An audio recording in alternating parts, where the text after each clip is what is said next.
na miwanvu nenjala kwogera ebintu bino malize kisooka ennaku zino tubadde n'ebizibu nga bina.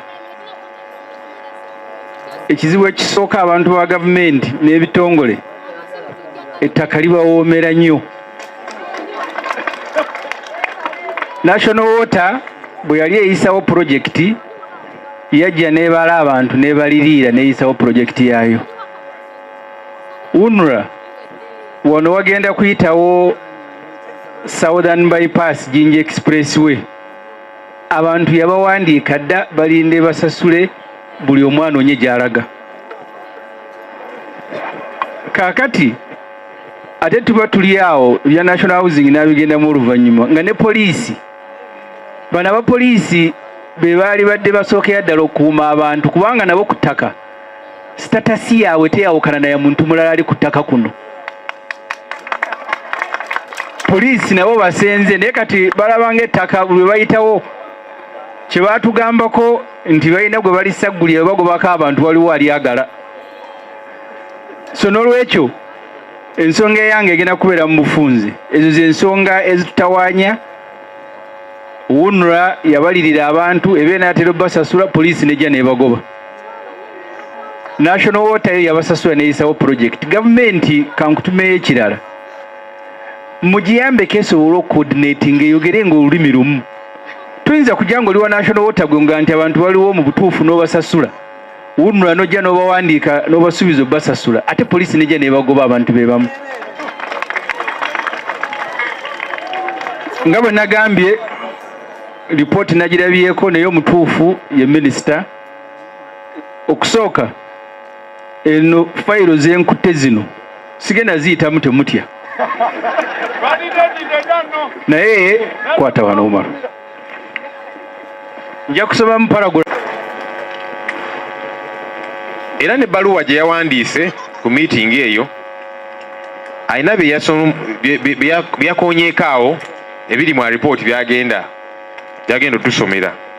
Naye nze kye nafunyeemu kye kino okusingira ddala. The evictions carried out by Uganda Police Force were unlawful because they didn't follow legal procedures. Besides, the Uganda Police Force are not the legitimate owners of the property. Nti okumenya enju z'abantu n'akavuyo kaaliwo mu bumenyi bw'amateeka, nti ate n'okusingira ddala poliisi si yennyini ttaka eryo lyali bagobako. Kiri mu bbaluwa yatusomedde era ng'agenda tubuulira ripooti yonna. Maliriza bwe nti kuba n'obudde butandise okukyuka. Ekyenkiza ennyo, abantu bano balina right okubeera ku ttaka lyabwe, babaddeko emyaka n'ebisiibo. Omuntu yenna oba National Housing oba Kireka Housing oba Uganda Police oba Uganda Army oba ani oba muntu ssekinnoomu, bw'obanga ettaka lino bw'olitunuulira olaba gw'osaanidde okubeera nalyo, jangu oteese n'abantu bano mukaanye obasasule. N'ebino ebyokusindiikiriza abantu ku mpaka tetugenda bikkiriza, kubanga abantu bano balina interest mu ttaka lino, bannannyini. Era nabo abamu ku bo bayinza okugamba nti sirina buzibu kutunda nengenda n'enzimba mu kyalo, naye ng'omusasudde ezo zaateekeddwa okufuna, si kumugoba ku mpaka. Kale kye twagala abantu babaveeko. Oli yenna ayagala ettaka jangu oteese nabo, si bya mpaka. Era nga nammwe bane tetwagala babakake. Oluusi bayita mu bantu bammwe, abamu mpulira babeera bakulembeze bammwe, ne bajja ne bababuzaabuza.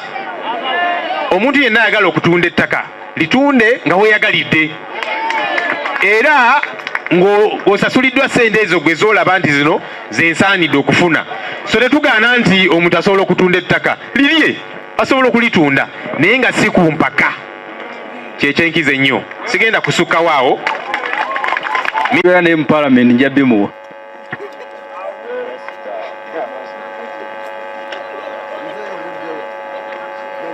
Ng'ennaku z'omwezi 11 omwezi gw'omwenda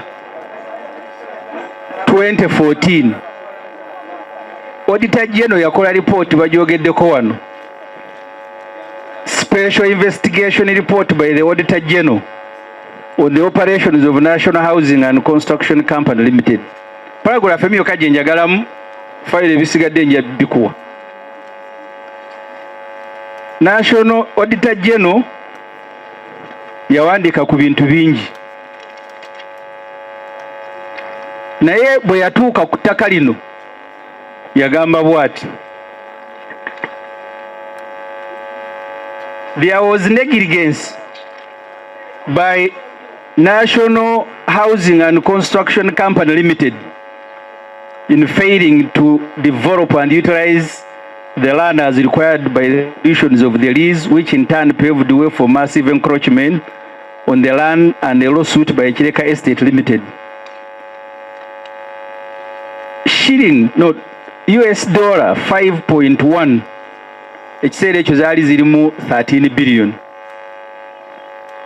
Bijja kufuuka bingi naye minisita ajja bisoma. Obuzibu obwatandika eddala obwasooka. National Housing kasita Auditor General yafulumya report ng'abaga nti ettaka lino baalifuna mu bukyamu aba National Housing kwe kujja bagobeko abantu. Ekiseera ekyo obadde bakugamba bamwine ebintu bya Uganda biri interesting. Twatandika amanya mwegali ag'abayindi bamalubaye nga be bannannyini ba Kireka Estate. Omu yafa ne bagamba kati asikiddwa omwana we. Katwagenda okumaliriza nga bwe tetumanyi gye bali era ebiseera ebyo bamwine looya munno ng'ayita abantu mujemba w'ebyapa oba yafuuka malubayi Katonda yamanyi.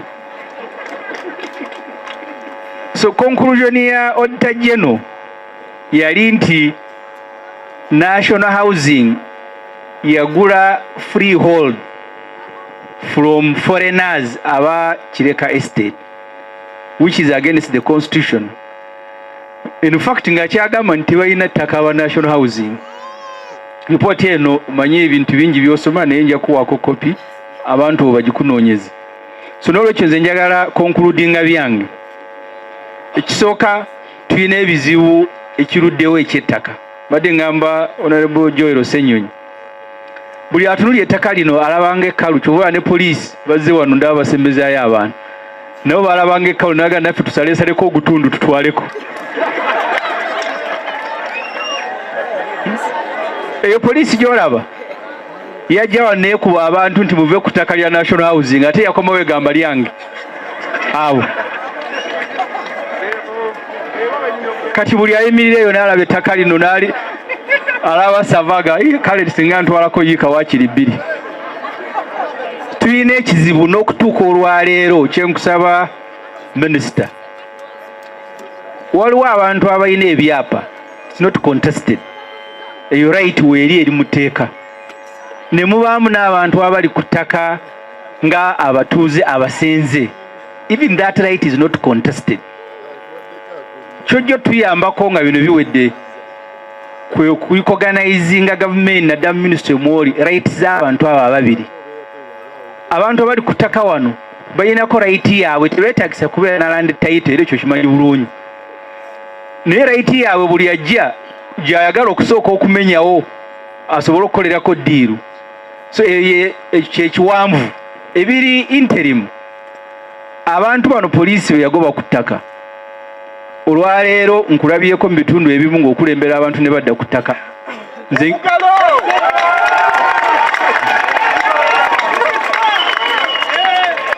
Ndi era ninze kuwerekera nga tuddayo ng'abantu obazza ku ttaka lyabwe.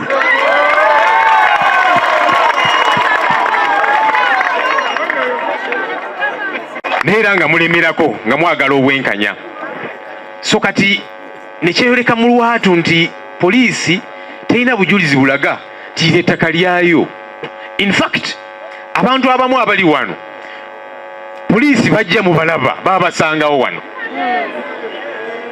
Kakati ne weebuuza poliisi naawe oli wa kibanja ate kakati osazeewo okuleeta wano ekibuli oleese fujjo ogobawo bewasangawo ab'ekibanja banno ne tugamba ekyo tekijja kubeerawo. Ebbaluwa neewandiikibwa era twagibalaga nga okumenya abantu kuyimirizibwa. Investigation netandika. investigation eyo nze nagiwagira nnyo kuba ndi munnamateeka mba njagala okuzuulira ddala ekituufu ki. Ekirungi minisita yankubira essimu n'aŋŋamba nti ripooti ewedde, ne ŋŋamba aha. Omukulu ono abadde ali bize nnyo, alina gy'abeera eyo ku nsonga ez'enjawulo, era yali ayagala ripooti agimpe nzije ngibasomere. Ne mugaa kaakati ogenda kola ekisoboka kyonna otunyige mu puroguramu zo. Ripooti njagala ogye gw'oba ogisoma.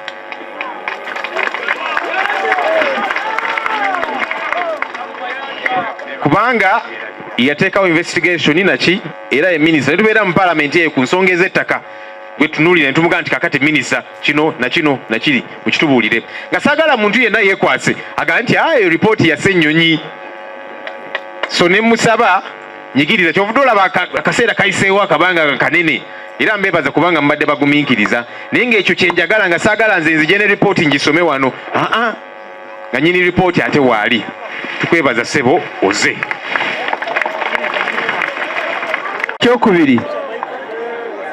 Ekyokubiri claims zino ezitaggwa abaawunula nabo bagambe basasule abantu kubanga okubala kwaggwa. Mu mateeka abadde ekino mukiwulire, muyinza obutayagala kiwulira. Gavumenti mu constitution esobola okujja ku ttaka ne weribeera nga liriyo kasiteebeera point number 1 ng'ekusasudde ssente entuufu. Era muno mulimu abantu abaagenda bwe muba ettaka bali mu gavumenti sonyiwa okukigamba nga libawoomera bajje bateeseganye n'abantu babasasule bulungi, buli muntu anoonye waabeera mu mirembe nga bwe mukola ewantu ewalala. Nadde nsuubiza kwogera bitono mu nsonyiwe nkomi awo. Katonda omulungi abeere nammwe. Wale twagala banne tusigale nga ku bunkenke. Buli kiseera ne wabaawo abayitaayitamu nga balina zikamera nga balina bumashini buno obugiraagira ne mukuba amasimu abayitamu ne zidroni. Embeera eyo twagala ekome, mubeere nga temuli ku bunkenke. Kati abamu kumwe bambi mukuze ne ku myaka, wala omukyala yankubira essimu nanganzika kati pressure zirinnye n'okulinnya ku lw'obunkenke. Embeera eyo twagala ekome leero, si nkya, leero. Kyekituleese. So nafuna petition eyo ng'erimu ebintu bingi. Ninga kakati petition eno netugyogerako mu parliament ne bakulembeze bannange. Ntugamba nti kakati wali mu parliament tubeerayo ne baminisita ab'enjawulo tetukkaanya ku bintu bingi. Era mutera tulaba nga tuyomba nnyimuka n'ennyombesa minisita ono n'ennyombesa oli n'ennyomba ku kino ku kiri. Naye ensonga bwe banga ena doketi gyegwamu nga tugamba kakati minisita ono gwe tutuulidde ku nsonga eno. Bwe bya bulamu nga tugamba minisita w'ebyobulamu ensonga eno gikwasaganyiza otya. So bino engeri gye biri eby'ettaka ne tugamba minisita ow'ettaka kakati ssebo ensonga eno egwa mu doketi yo. Ekirungi n'atuwuliriza nga tuli banyiivu ku lwammwe. Era namugamba nti ngenda kuba mukambwemuko ku lw'abantu bano. Nangumiikiriza obukambwe bwange. So ne tukkaanya awo nti kaakati kye tugenda okukola okusookera ddala okumenya abantu kuyimirizibwe, kubanga twagala otutegeera obulungi. Poliisi bwe beegamba nti lino ettaka lyayo, twagala tutegeere ekituufu kyeki. Mu miitingi ze tusinze nga tukuba wano, najja wano waliwo omukulu omu yasindikibwa poliisi ng'ali ku rank oba ranka ki nga gwe basindise. Ne mubuuza ne mugaa kaakati kirungi ozze ssebo tubuulire. Mugamba nti ettaka lyammwe nga poliisi olina ebiwandiiko byozze nabyo ebikakasa nti lino ettaka lyammwe, ng'atemya maaso akwekanula maaso nga talina ansa musajja wattu. Ne mugaa kale oba tolina biwandiiko, olina history yonna eraga nti lino ettaka lyammwe, nga talina ansa. Nzijukira abatuuze wano baatabuka nnyo. Era ne mbagamba nti omukulu ono muleke, saagala mukole fujjo nga wendi. Kwa abatuuze baali baagala mugwa mu malaka ne nga nedda. Ono mutume atumiddwa, era ne mbagamba nti kaakati naffe tumutume azzeeyo bino eri bakama be nti bw'aba nga tewali bujulizi bwonna bulaga nti ettaka lya poliisi, balekerawo effujjo era ne mwerekera bulungi nga sagala ekintu kyonna kimutuukeko. In fact ekyaliwo twamuyingiza mu buyumba omulaba ennyumba eziri awo n'ayingira awo n'akyusa engoye n'ajja mubambi eza poliisi n'ayambala enkofiira ne mwerekera paka n'agenda nga ali seefu nga saagala babeewo obuzibu bwonna yeekwasa abantu beeno. Era njagala kubeebaza abantu beeno musigadde nga muli bakakkamu ku nsonga eno era nga mbeebaza nammwe abatuuze. Tuyise mu bizibu bingi, tubadde ne miitingi ez'enjawulo wano nga tutema empenda ne tuwayamuko tuzaako ki ne babalumba mu kiro mu ttumbi ne mutukubira amasimu nti obusajja buzze tukoze tutya, ne tuteekawo embeera ey'enjawulo.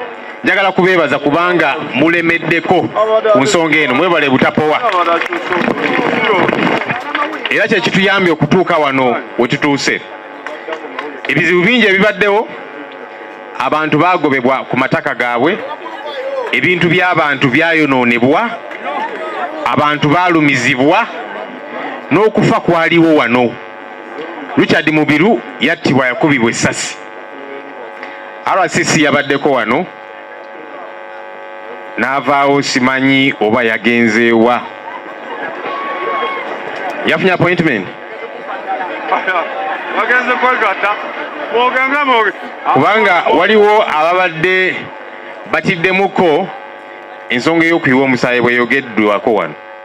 Munnange omusaayi gwayiibwa wano, abantu baakubibwa n'okufa. Richard Mubiru yafa, mumujjukira ekifaananyi kya Richard Mubiru ng'ali ku ttaka awo mu musaayi kyatambula nnyo, lwalinga olutalo ate nga si bwe kyalibadde, kya nnaku era nga tukivumirira. Kubanga bw'oba ogamba nti kyokola kiri mu butuufu, lwaki otuuka ku pointi ey'okkuba abantu n'okubatta? Lwaki? Bw'oba nga oli sure nti kyokola kituufu. Ensonga eyo tugivumirira era nga tukyagiriko mu buli ngeri yonna. Nafuna petition okuva mu batuuze wano, okuva mu bakulembeze n'abatuuze ku nsonga y'ettaka lino. Of course bampamu ka history gye byatandikira edda nga naye kyali mawulire nga sinayingira parliament. Nibaga kakati goliwo sebo petition yino tandikira awo, kubanga nga onobuse muji wazagamba nti nibanga ebitereera ate ne biddirira, nibanga ebitereera ne biddamu ne byonooneka. Kati katusuubire nti ensonga eno egenda kutereera lubeerera. Nze nga nkulemerako, ndoza atuuka n'onkowa naye nga nja kulemerako paka ensonga eno nga tugimaliriza. Njagala okwebaza abakulembeze bannange, Honorable Balimwezo, Honorable Semuju, Honorable Nalwima, Honorable Malende, mulwadde taliiwo, abakulembeze mwenna, bameeya, abasipiika, bakansala, abachairman, n'abadde akulembera ensonga eno, naddala kwabo abakoseddwa, Mwami Magira ne ttiimu gy'obadde okola nayo. Banaye mbeebaza kubanga mulemeddeko ku nsonga eno. Bingi ebikoleddwa. Ani asumbuwa abantu awo mumundage? Bakadde banga basoose babyogeddeko ate ne chairman yayogedde ku nsonga zino. Saagala kuddiŋŋana nsonga zookeddwako nnyo. Naye njagala okugyayo kano mwami mukama wange kayogeddeko, Mwami Semuju, nti obwannannyini poliisi bweyina mu katundu kaabo aka barracks bwe bumu n'obwannannyini abatuuze be yagoba bwe bayina. Bonna balina status yemu, akagamba status, balina status eki Semuju mukama wange? Bali ku mutendera gwe gumu ogw'obwannannyini. Kiringa neighbor, onobeera ne neighbor nga alina ekibanja naawe ng'olina ekibanja, mwenkanankana obwannannyini. Poliisi yakola kikyamu nnyo neweyandibadde nga yennannyini, ate mateeka tekkirizibwa kujja kumenya nga tegenze mu kooti. Ekyo teyakikola, naye yakola buli fujjo lyonna. Naye twatuula nabo ne tutuula, twalina meetings ne tutuulako n'abakulu ba poliisi ne tukkaanya tumale okugenda okugulawo empenda ekibanja kyabwe kiyitawa. era twakiyitamu naye ne bagenda ne bagaziwa nga buli webalengera ettaka essava nga Ssemujju wagambye honalebo wekitiibwa nga baagala kutwalawo. Si kyekyo kyokka, baatwala n'amayumba g'abantu kuba mu kiseera ekyo poliisi yali akayisa abasirikale 1200 nga tebalina basula, era wali bakitugamba kyereetu tebalina bakola ki, baagala mayumba gakusuzamu basirikale.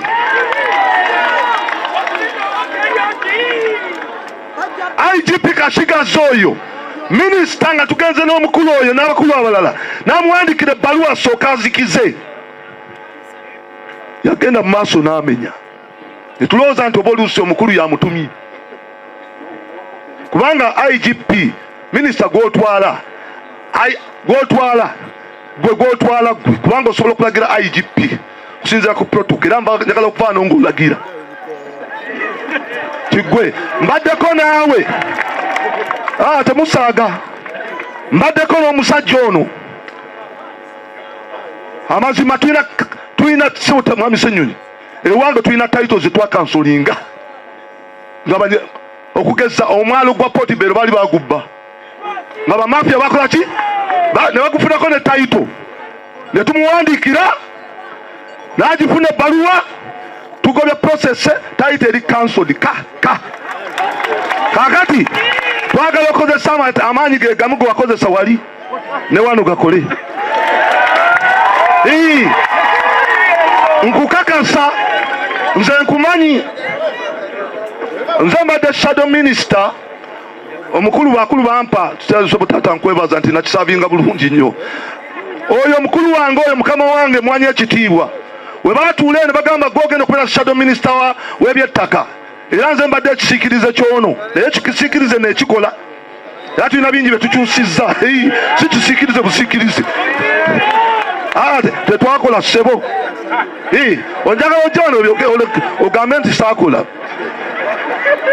Twakyusa taito, tukansoliza taito siwanooka nga ndi shadow n'emukono twakansolinga. Mbadde ngezaako okutambula oluusi naye wendabye ebizibu, era waliwo abakyala bakulinzaawo bababyeko ettaka lyabwe bali awo, tova wano nga tobalabye. N'olwensonga eyo sabotaate effujjo lyakolebwa, nange nze mwennyini nenkolebwako effujjo nga poliisi empise mu lukiiko. Tulina abakulu bano empise wali mu lukiiko, ate baleeta abajaati ne bakuba amasasi okakananga mubiru atiddwa mubiru Richard okakananga bali mwezo kubantu balese tutesiganye tukube empenda, nange bankutte bambisa bihudu bantwala eyo mu binnya byabwe eyo. Nagenda mu Human Rights Commission n'empower Mwami Ssenyonyi, naye bakikolera omubaka wa Parliament ne bamubikka. Kati abantu baffe bakola ki? Bakikola nze ne bandeetawo ne baŋŋamba bandeeta wano wansi ne baŋŋamba jamu engato ne mbagamba omulimbye, nabagamba mulimbye munzitira wano, bateeka mu kaduukula ne basikayingira, mujja kunzitira wano sikayingira, nali ngenda kuzijjayo. Nali nzijjayo awo onzijja eri gye batandabira, naye wano wensobola okubira enduulu ontwala taata Mwami Ssenyonyi wano wensobola okubira enduulu. Ssemujju najja nawo kange nali nzikuddeyo osaaga. N'olwensonga eyo eryo effujjo lye bakola ku bannayuganda bano, bannayuganda oba abanoonyi b'obubudamu mubawa ssente zibabeezaawo, abanoonyi b'obubudamu ne mubayamba.